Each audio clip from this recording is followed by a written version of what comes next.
You know, the funny thing about One Piece is that the longer you delay about talking about the series, especially these days, the more things end up coming out to actually talk about later on. For example, we tried re-recording this game recently, and that was a couple months ago, and we had plenty to talk about. Now we're getting back into One Piece to redo it, and boy, there's even more things to talk about. Oh, yeah, it helps we're pretty much in the final arc of One Piece, so you know, what better way to really kick things off than going back to where we began, redoing a Let's Play we did a long time ago, and boy, catch everyone up on some wacky stuff that's happening in the series overall, isn't it? Yeah, it's gonna be a trip because after 5 years, it feels like we're finally out of Wano. Yep. We're finally meeting some of the most important people in the world. We've met Vegapunk. Yeah. A very funny picture of Albert Einstein that personifies the character, but you know what? Considering the gravitas of this character, I can't say that, yeah, I'd even mind. It's still cool. I don't really care. We're also learning a lot about the world at whole. There's a king of the world now, by the way. Oh yeah, what was that weird dude's name? Sorry, to just immediately get this out of the way for everyone. I've been very out of One Piece as of late, and much more into Dragon Ball thanks to this guy sitting next to me. Boy, have I been getting a re-education program on that one. We'll get to that a bit later. Later on, but yeah, no, One Piece is going through.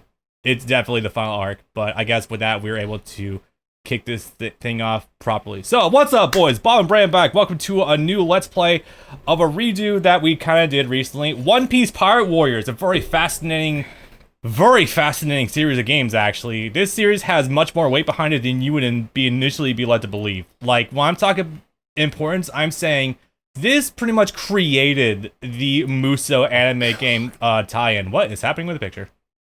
Oh, is it because is HDR on the TV or something? No. Okay, well, it's totally fine on the capture, so I don't know what's happening there. Hang on a sec. But yeah, so sure. Okay, yeah, it's still going in proper. One Piece Pirate Warriors is kind of wild. Sorry, there's some funkiness on our TV going on. Gundam didn't first. Yes, Alex, Gundam was the first licensed Muso spinoff, but it was One Piece that popularized the idea because it was after the success of One Piece Pirate Warriors 1 being the second best Warriors selling game at that point that really catapulted the idea that they actually could make this a sub-franchise. Oh, especially since it are also just really easy to make in general. I didn't expect to see a Filmation right there. The old logo. Wow. I didn't think they have a hand that went. 2012, baby. True. Oh, wow. You can raise volume a little bit, actually. Hold on. Yeah, you can put it like maybe... Yeah, 5's good. So, the importance of the series is such that I was just looking at Wikipedia for things to talk about, and immediately the first thing that caught my eye is the fact that this series overall has sold 7 million units.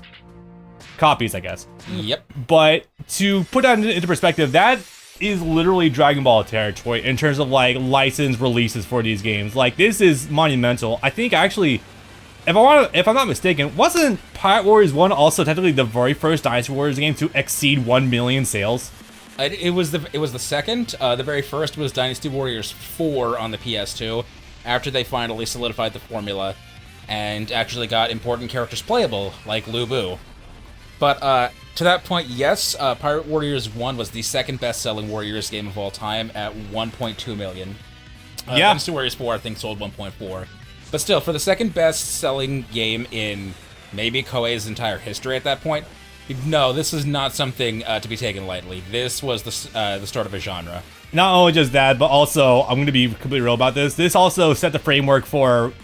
It's going to be real here. This is probably the actual best Dynasty Warriors game at the time of its release. Like, only really being matched, I think, by Dynasty Warriors Gundam 2. Yes. I'm going to say that until Reborn, I think... Yeah, no, I'm just going to say it flat out. I think Gundam 2 was the best Warriors game, period, until... Hyrule Warriors? I could see that. Because Gundam Reborn released in the same year as Hyrule Warriors. And I don't remember which one immediately came out first. They were both 2014. I'm gonna say that if not for the stupid structural overall of the progression for Gundam 3, I would say that would probably be one of the better ones, but this game goes... Okay, so excluding the wacky things that this game does and does alone, the combat for Pirate Warriors 1 is still second to none. I'm gonna say that because of the freedom of gameplay you just have in general. Yeah. Man, it feels weird to be going back and redoing this one again. You're gonna feel so restricted. A little bit. I mean, that being said, we could do much worse. Also, as something that I needed to point out in my original, at some point, could you please just cut that into here somewhere? Maybe. Nostalgia is a powerful drug, such that when you remember some games fondly, you forget that you played them on the PS3 and what playing anything on the PS3 and 360 entails. And that means that a game that will more often than not run at 22 frames per second at best. Don't let this cutscene running at 60 fool you. We're going to get into gameplay in 90 seconds, and you're going to be hurtled back into the past at 88 miles per hour when you feel the stutter on the PS3. Sweet Jesus, yeah. Even if you saw a little bit of our, currently Nick's recording for Power Warriors 1, like, the cutscenes are immaculately running at 60, but the gameplay itself will be lucky to match 30 at a lot of points. Gonna be real about that. That's actually something kind of impressive about Koei's output, is that even on the PS3, their cutscenes ran in 60, even if it gave them no real benefit, and they were running in-engine. They didn't use pre-rendered cutscenes or MP4s or any of that. Yep. Because it actually does, it's already here. It reflects your costumes.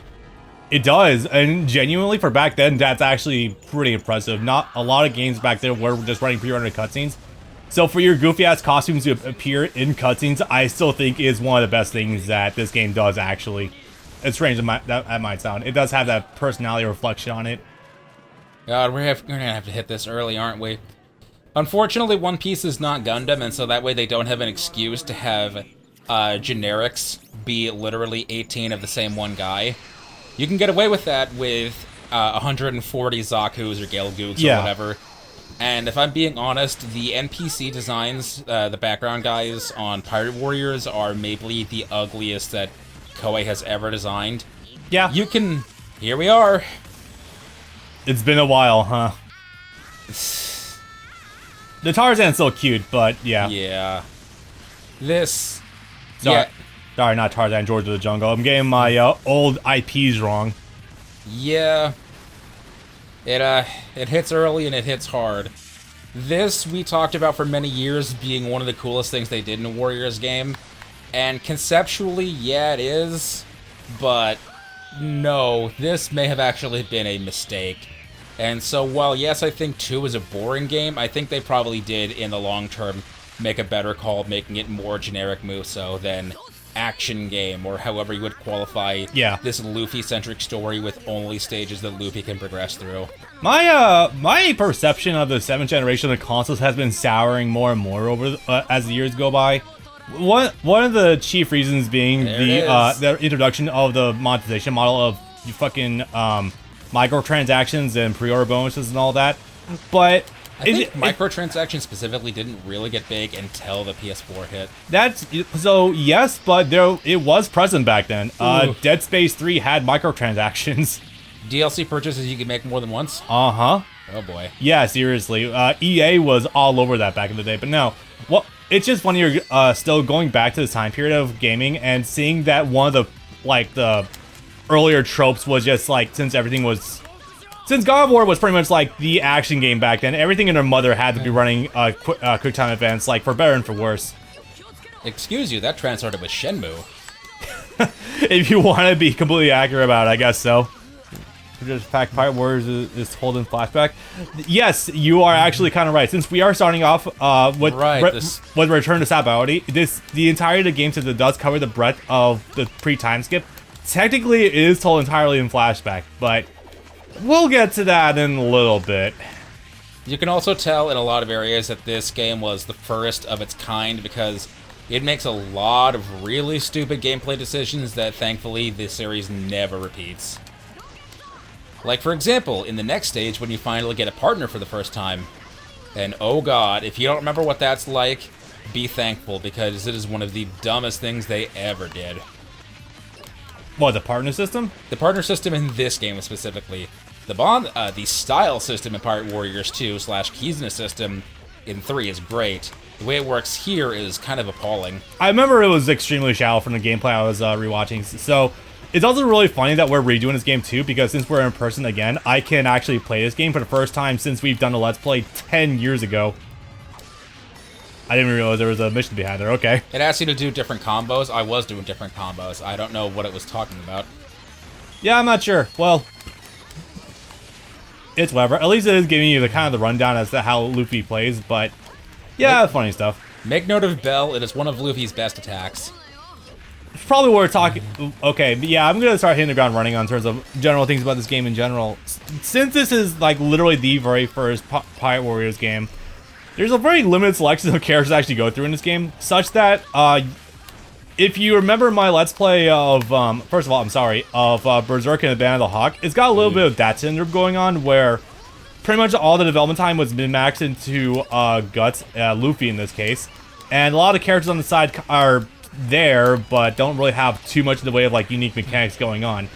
The only other characters I think of that are super unique in this game are like Nami, Ace, Sanji's kind of cool, but he doesn't function well at all. I don't remember how Chopper functions whatsoever. Probably Worst just like character Pirate in the 3. game. Yeah, that Chopper's playable in 2 and 3. He sucks again in 4, but he's playable. He's actually fun in 2 and same with Usopp. Yeah, don't forget the DLC. This game doesn't have DLC. Wildly. Yes, it does. Wait, does it? Yes, it has a DLC costume for everyone. Oh yeah, right. And it has the challenge stages. The ones that are like, yeah, we'll have you just run through the Enies lobby stage for literally 90 minutes. Beat 10,000 enemies using a character all in one go. Yeah, for like Pirate Warriors 3, I can fart that out, but in this game, that is actually a little bit more difficult. I need to make a note of how actually, yeah, you can tell this is early on for them, because while this might look like a lot, this is severely limited compared to what the movesets would look like in 2 and 3. I do like how it actually shows you the area of effect on the moves on the right, though. That's kind of cool. That's a neat thing they wouldn't end up doing later. Yeah, I've never seen that before. Remember when Chopper had entertaining fights? He needs a buff. Oh my god, yeah, no kidding. Chopper has not had... No, he didn't even get a fight in Wano. Chopper has not had a fight. He technically participated in the fight against Oars on Thriller Bark. He hasn't had a real fight since Kumadori in Enies lobby. The dude with the hair. Yeah, I mean, I guess he did engage the monster form a little bit in Sabaody, but that's it. A real fight against a one-on-one fight. Yeah, no, there's a lot of characters that have not gotten at it for a very long time. Holy crap. Praise be to Robin, she finally got her first fight in, I think, actually, like 18 years. Oh my god, seriously, yeah, Jesus Christ. Robin's only fight as a member of the Straw Hats was against a guy named Yama, who you do not remember at all, from Skypiea. Yeah, I don't remember one whatsoever, actually. The only thing I really remember about Robin and Skypiea is just that when Eneru zapped her, but I think Zoro took the brunt of it.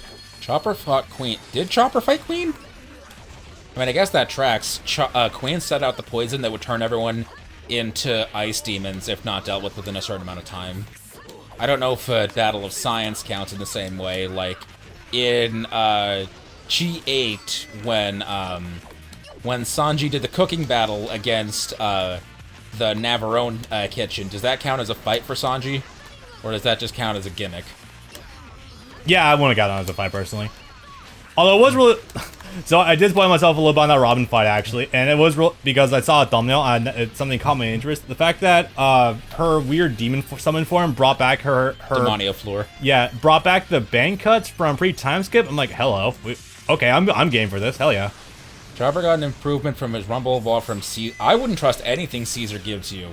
Especially as a Straw Hat. You know that guy's out for blood. Jesus Christ, yeah, do not trust Frieza. Yeah. Yeah, no, I'm good. His final gag, though, will forever be one of my favorites in One Piece, though. I'm not Caesar, I'm Gangster Gastino. Oh my god, I remember that. that was great. And Luffy just buys it. Whole Cake was hilarious in some areas, but it just took so fucking long to get done. Oh, so we're not going to do it because it would actually be a complete waste of time. But the very first time, 8 years ago, when we played, it's been 8 years, since we did this game the first time, we had a particular conversation when we did the challenge stage. Do you remember what that was? Not at all. We've asked the question of, since we thought they were getting close at the time, boy, wasn't that a funny thought, in 2015. Right. That would Funimation ever get to the point of simuldubbing One Piece? Because people. Oh my god, yeah. Because people were thinking, oh, it's 2015, that's a new thing they're doing. They'll surely want to do that for One Piece, their most popular show. If 2 years later they didn't do that for Dragon Ball Super, what made you think they would do that for One Piece? Yeah, that is honestly, now it's a possibility. Because as of this past week, they are on episode 1000 out of 1070. And you might think 70 episodes is a lot to be behind. But not when you're cranking out 70 episodes, 12 episodes per month over literally the last 3 straight years. Also, first of all, keep that ratio in mind. 1,000 out of 1,070, that's a pretty fucking high margin. Like, that's nothing to scoff at all. Actually, did I see that Funimation was celebrating by actually posting a dub for episode 1000 on YouTube? Yes, they did. They I swear I saw that. 1000 and 1000 alone. I need to catch up with the dub. Honestly, I am at the point where they get into whole cake. I've been behind for a while, and they've been putting out more than I can keep up with. We live together now. Please help me actually get through Amazon Lily. We were talking about this a little off screen. I have been actually trying to make work getting done with up to the time skip, and God, so I am up through Sabaody. I talked about this in the last recording, but since that is probably not going to see a light of day now, I love Sabaody because it holds so many story beats so quickly. It was really engaging. Now I'm on Amazon Lily, and I'm literally bored to tears. Like, I realize just how much the other crew members have really helped to give this show life. Like, don't get me wrong, I love Luffy, but there's so much missing when the other crew members aren't there. Yeah, no. If it's in a constellation that won't last too long, Luffy gets friends to replace the crew in Impel Down. Oh, I know that. I got Jinbei to look forward to. That's pretty cool. Oh, yeah. Oh, yeah, and, not Tim Burn. I always get Ivankov, yeah. Yeah. There it is, the 20 frames per second. Yep. It's holding mostly solid right now. I've seen PS3 games run way worse. Maybe... We've played Gundam 3. While Brandon's going through this, I'm going to give everyone a little bit of a history lesson in case you aren't familiar, although I'm going to assume that a lot of people are by now. If you're wondering what's up with the performance of the PS3 games back in the day, so it has to do with Sony being a little overconfident in their cellular architecture for the CPU. You felt that, right? A little bit, yeah. Oh god, yeah. Alright, so here's basically what was going on. So back then, Sony made... It also happened with the PS2 also, but I don't think quite to the same capacity. But they made the PS3 incredibly hard to develop for. A little something called a cellular architecture, as in they made it really hard to develop for. And so basically, if you want to develop for a PS3, you are going to need a very, very specific, I believe also mistranslated instructions from Sony themselves. Yes. To actually have a hope of developing a game for it using their actual, like, full processing power. And a lot of third-party developers just weren't having that. So here's the funny thing about that. The only people that they actually managed to get to understand it on the first go was Naughty Dog. Well, also they're super first party, so that does actually make sense. And they wanted to tap Naughty Dog to actually make an engine for the PS3 that they could shop around to all third parties. God, I wish. That did not end up panning out. Nope. Definitely not. Last time I saw the One Piece stuff was somewhere around 700. Yeah, that would have been during Dressrosa. That was a little bit ago. Yeah, it hasn't been as prominent these days recently, but it's making fucking good progress. Hi, Rayleigh. God! Never once. 4 games! Wait, hold on. We have a chance to break the stride now. Oh my god, right. DLC Pack 6. Legends Pack starts with Roger. It could include Rayleigh. Okay, to give you guys perspective, this Rayleigh, you know, fairly defined character, very fun. He's still like a distant PNG in this game, if we're lucky. Might be a JPEG for all we fucking know. Probably. I believe he has an actual 3D model in 3, if I'm not mistaken, in its story mode, or at least 4. Yes, 3.